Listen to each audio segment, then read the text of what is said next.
passando. Boa tarde a todos. Eu me chamo Marcela, sou graduada em Gestão Ambiental pela Universidade Federal de Viçosa. Atualmente, eu faço parte de um projeto de desenvolvimento em ciência e tecnologia, financiado pela FAPEMIG. E hoje eu vou apresentar o trabalho Desafios do Processo de Biodigestão Anaeróbia, integrada à cogeração de energia em granjas de suíno. Esse trabalho é de autoria minha, do Lucas Santos, da Nicole Gomes, da Cibele Leite e do Breno Leite. Bom, a suinocultura ela é uma das atividades mais importantes para a economia do Brasil. Segundo a Associação Brasileira de Proteína Animal, o país ocupa a terceira posição no mundo, mas essa atividade ela também pode causar alguns impactos ambientais devido às águas residuárias provenientes da criação de suíno serem em grande parte compostas por dejetos.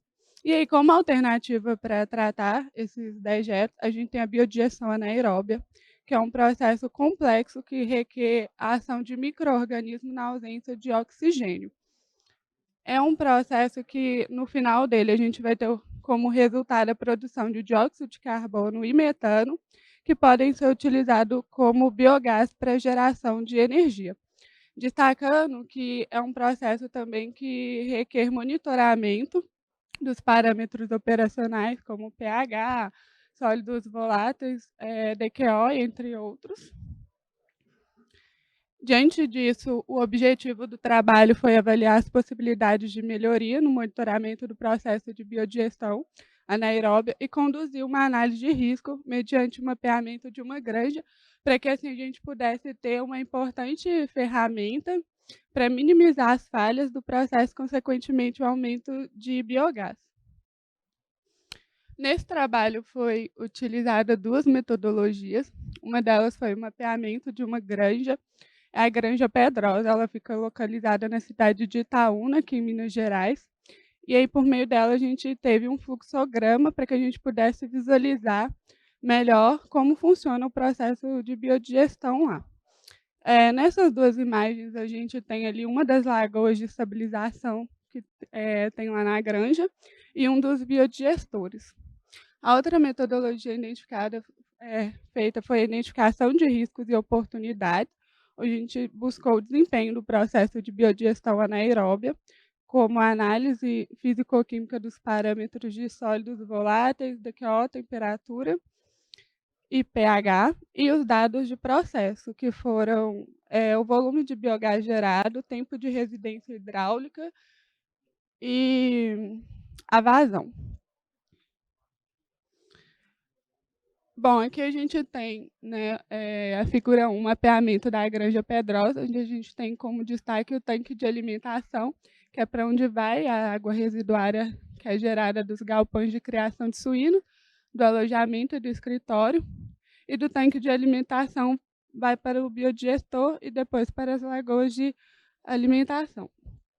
O que a gente pode perceber é que na Granja Pedrosa não existe o monitoramento de parâmetros físico-químicos e também não existe o fornecimento de energia. É uma granja autossuficiente que produz a sua própria energia através do biogás.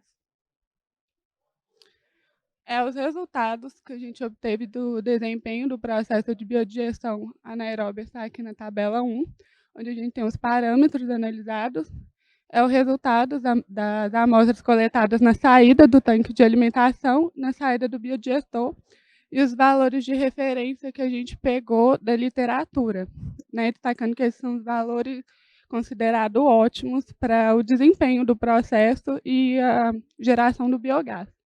Então, na saída do tanque de alimentação, a gente encontrou com valor de pH 6,32, na saída do biodigestor 7,5.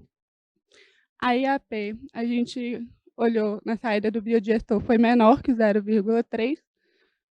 Na temperatura, 26,75 graus na saída do tanque e 26,80 na saída do biodigestor. DQO foi 30.300 miligramas por litro na saída do tanque e 2.100 miligramas por litro na saída do biodigestor.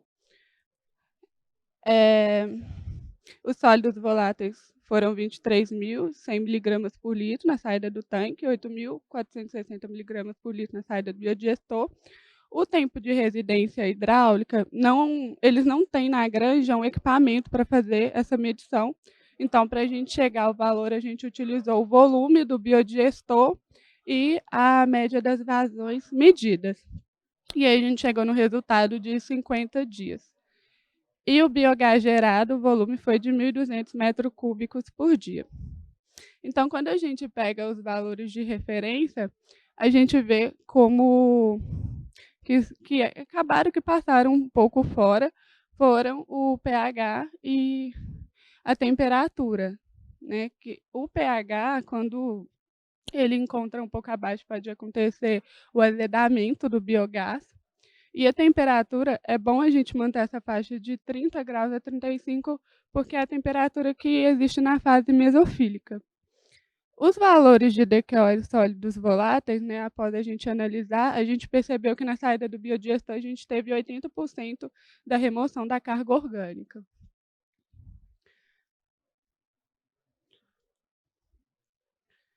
E aqui na figura 2 a gente tem o resultado da investigação realizada na Granja Pedrosa, né, dando destaque aos riscos de processo que a gente tem como oportunidade de melhoria. Então, um dos riscos de processo é a falha do processamento de biodigestão anaeróbia devido à acidificação, e como uma possível causa é o biodigestor alimentado com efluentes de baixo pH.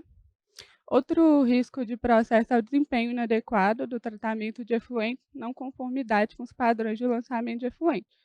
E como causa pode ser a variação da vazão do efluente e a alta carga orgânica, e o uso de tempo de residência hidráulica inadequado, ou mesmo a ocupação inadequada dos volumes dos biodigestores. E como possíveis impactos ambientais desses riscos de processo, a gente tem o impacto direto à poluição da água pela alta carga orgânica de efluente e alto teor de carbono no efluente, e como impacto indireto a maior demanda de energia devido à diminuição da produção de fertilizante e à diminuição da produção de biogás. Como é oportunidade de melhoria, a gente recomenda os monitoramentos do processo de pH e a IAP, também o monitoramento das águas residuais, como teor de carbono, né, medido pelos sólidos voláteis ou a DQO, e o monitoramento de fluxo de águas residuais, que eu falei, né, repetindo. E um outro risco de processo é a perturbação ou falha no processo de geração de energia. Pode ser advindo da baixa produção de biogás ou má qualidade, que é o baixo teor de metano. Como impacto direto ambiental, a gente tem as mudanças climáticas devido ao aumento das emissões de dióxido de carbono equivalente, a acidificação terrestre devido à maior produção de sulfeto de hidrogênio e a maior demanda de energia devido à diminuição de eletricidade produzida. E como oportunidade de melhoria, a gente também recomenda o monitoramento do fluxo de biogás e sua qualidade, que é o teor de metano. Diante disso, o estudo realizado na Granja Pedrosa, ele identificou como modelo adotado pela empresa Adota uma configuração sustentável e como o tratamento de efluente traz um grande ganho ambiental. A gente também recomenda o monitoramento dos processos físico-químicos, como citado, eles não é realizado na granja, e também o investimento em equipamentos, como, por exemplo, para medir o tempo de residência hidráulica, e assim assegurar, né, os impactos socioambientais e econômicos. Aqui eu quero deixar meus agradecimentos à FAPEMIG, porque esse é um trabalho financiado por ela, a Universidade Federal de Viçosa, por disponibilizar o espaço, e o Grupo de Valorização de Resíduos Agrícolas e Coprodutos. E aqui o meu contato, eu também quero agradecer a atenção de todos vocês.